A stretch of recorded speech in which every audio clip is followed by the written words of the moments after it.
Hey everyone, welcome back. You know those stories about worlds gone wrong, the ones that feel a little too real lately? Well, today we're diving deep into dystopian themes. And it's interesting, right? Our fascination with dystopias just keeps growing. Yeah, it's like, why are we so drawn to these dark what-if scenarios? Is it just entertainment, or are we actually anxious about where the world is headed? I think it's deeper than that. The article we're looking at today explores dystopian themes in fiction and in modern society. So it really makes you think. Okay, so let's break this down. Yeah. We all have this idea of a perfect world, a utopia. Right, but a dystopia, that's the opposite. It's what happens when those utopian dreams, well, they kind of backfire. When good intentions go bad. Exactly. And you see these classic dystopian elements popping up everywhere. Oppressive governments, technology, out of control environmental disasters. It's like our fears are playing out on screen. Totally. It's like that thought you get sometimes, what if the government is tracking everything we do? Or what if climate change really gets out of control? And the article points out something important.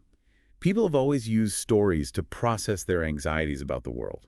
So it's not just us being gloomy. It's more like a way to confront those fears head on. Exactly. Dystopian stories give us a framework to explore those what-if scenarios safely. They're kind of like a thought experiment for society. It's a way to make sense of the chaos. It's interesting because the article actually uses the COVID-19 pandemic as an example. Remember how everyone was suddenly rewatching Contagion? Oh yeah, it was like we were trying to understand this real-life crisis through a fictional lens. And suddenly those apocalyptic movies didn't seem so far-fetched anymore. And this connection between fiction and reality, it's not new. People always turn to art and literature to process those big, scary events. Okay, so that makes sense. But this next part is kind of mind-blowing. The article argues that a lot of dystopian ideas actually came from attempts to create utopias. How is that even possible? Well, think about it.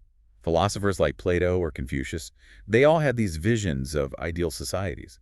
But sometimes those visions, when taken to extremes or implemented without thinking about the downsides, can have unintended consequences. The road to hell is paved with good intentions. It's like that old saying, yeah, even the pursuit of a perfect world can have a dark side. Okay, so are there any real-world examples of this, like where those good intentions led to something bad? The article mentions Marx's vision of a classless society. Hmm. The idea was noble, but in practice, it led to some pretty oppressive regimes. So it's a cautionary tale. It really makes you think, can we strive for a better world without risking those utopian ideals going too far? It's like that line between utopia and dystopia is thinner than we think. And it's a line we have to be really careful not to cross. So we've got utopian ideals that can backfire.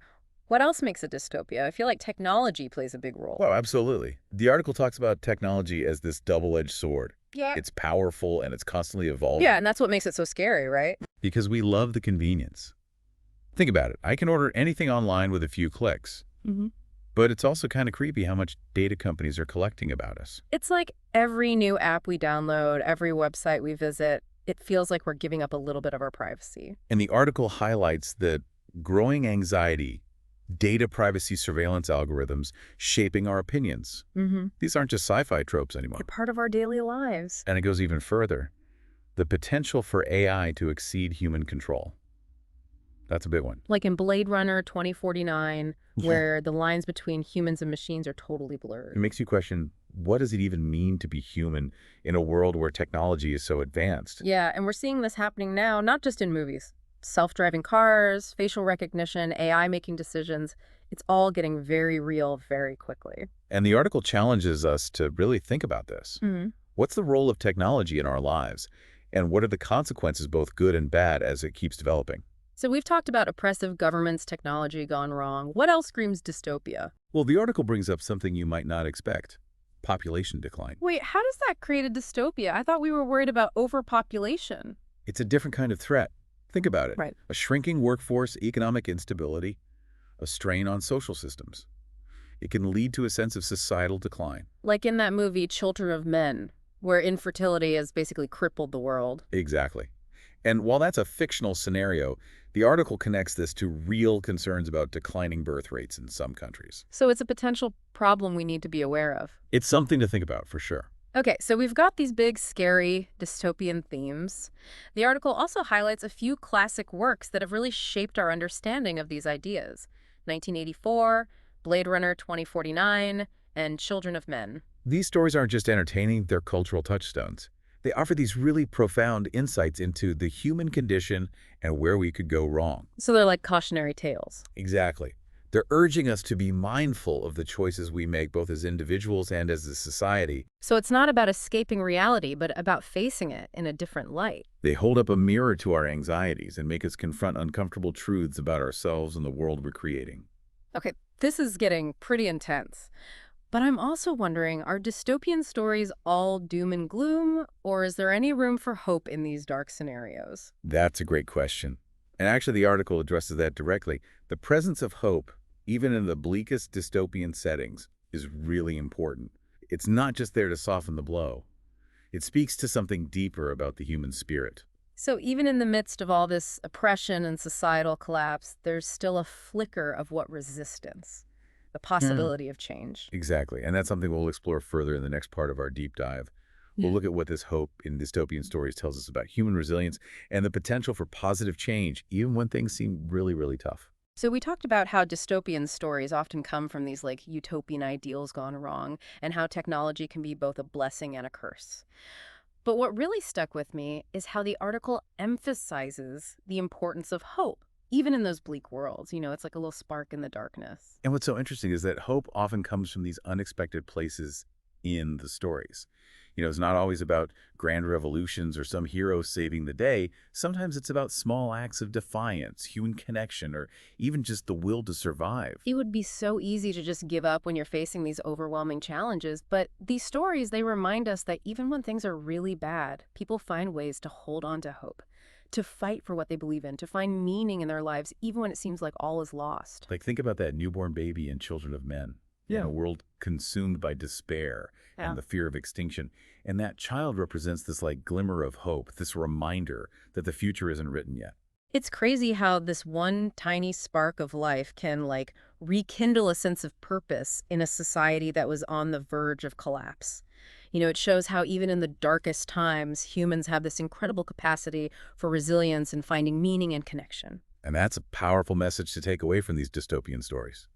They remind us that even when things seem hopeless, even when we feel powerless, we still have the ability to make choices, to connect with others, and to strive for a better future. Speaking of choices, the article points out how dystopian stories often present characters with these really tough decisions. Like, it's not always clear what the right thing to do is. And that moral ambiguity can really make you think. Yeah, they force us to confront these like complex ethical dilemmas. Do we conform to survive? Or resist, even if it means risking everything? Do we prioritize our own well-being, or do we act for the greater good? Those are the kind of questions that stay with you. It's like those what-if scenarios you think about. What would I do in that situation? Would I have the courage to stand up for what's right, even if it meant facing the consequences? Exactly. And those internal struggles, those moments of moral reckoning, that's what makes these stories so relatable.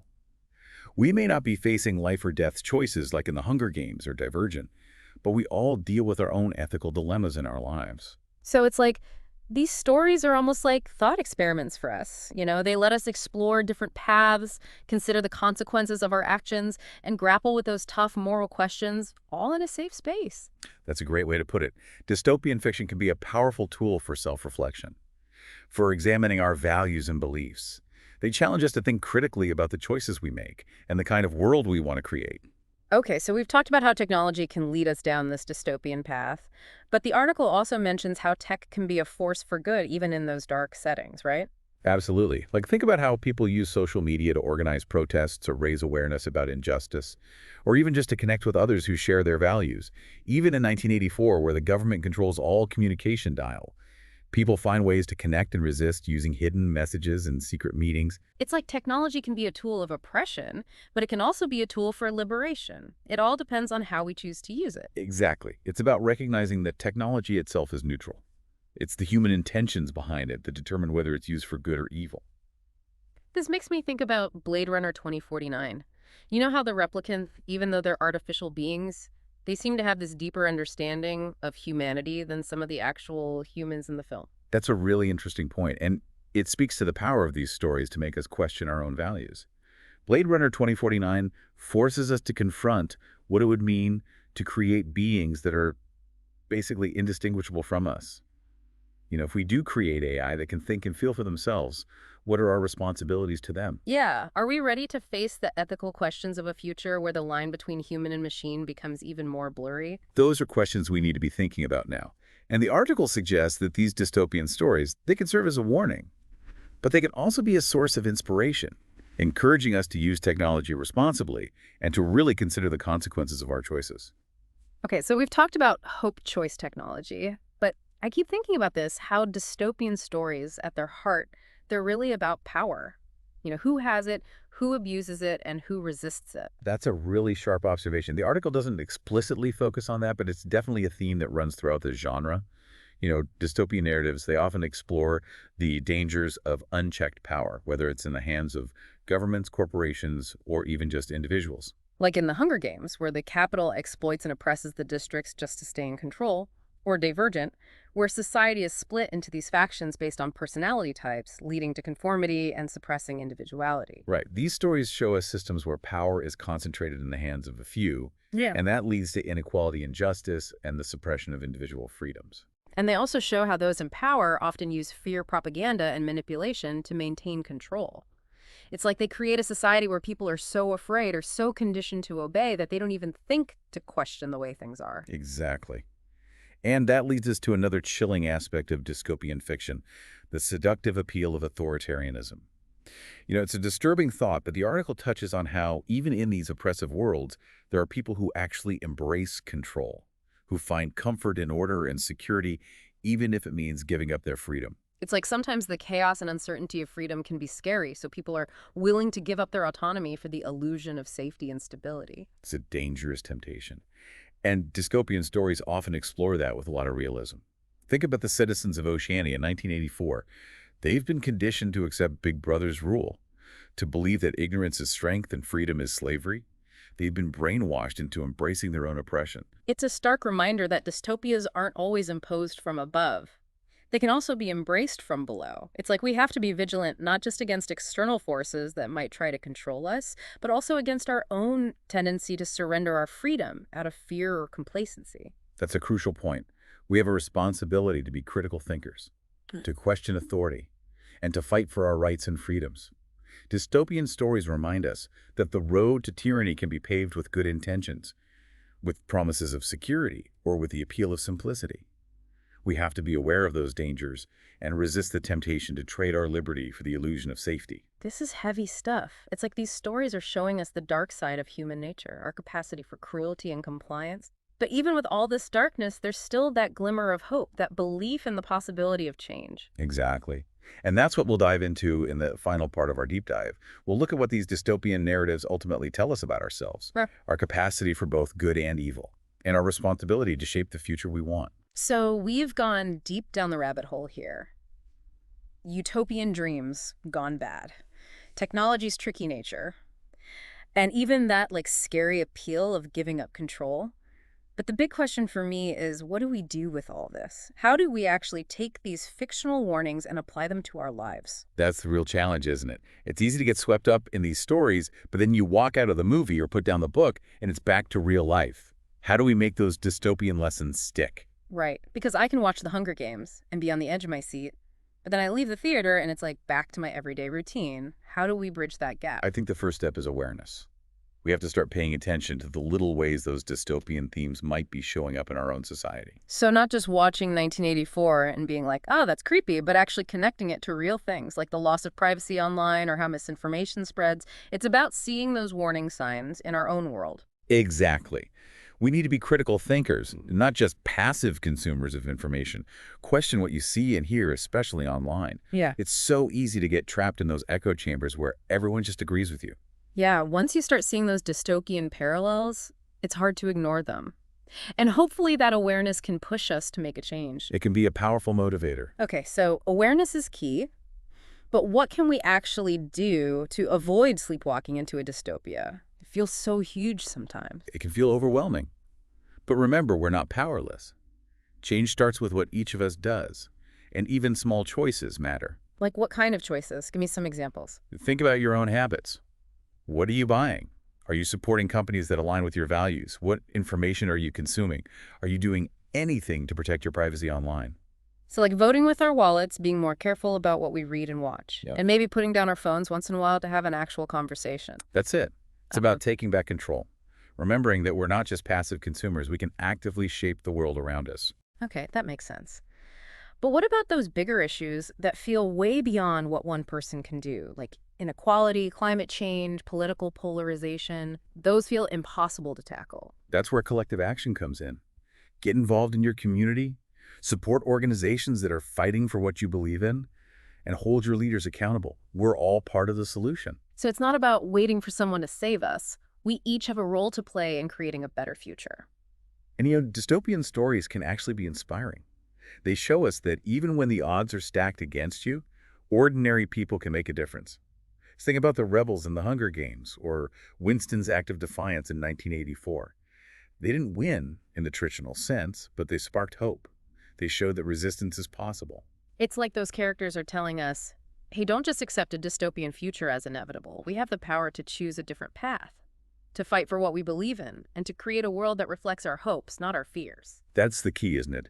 It's not about being naive. It's about recognizing that we have a say in how the future unfolds. So it's not about avoiding dystopia at all costs, but using these stories to push us towards positive change. By facing those uncomfortable truths, by seeing the warning signs, we can actually work to prevent those fictional nightmares from becoming our reality. The power to shape the future isn't in predicting it, but in creating it. Dystopian stories can be a wake-up call, a challenge to examine our own choices and actions, and to really think about the world we want to leave behind. Wow, that's a powerful thought.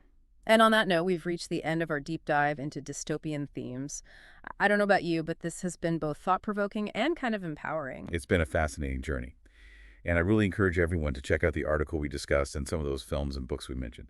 They offer a unique way to look at our world and the choices we face. And most importantly, take those dystopian lessons to heart. Be aware, be engaged, and be the change you want to see. The future really is in our hands.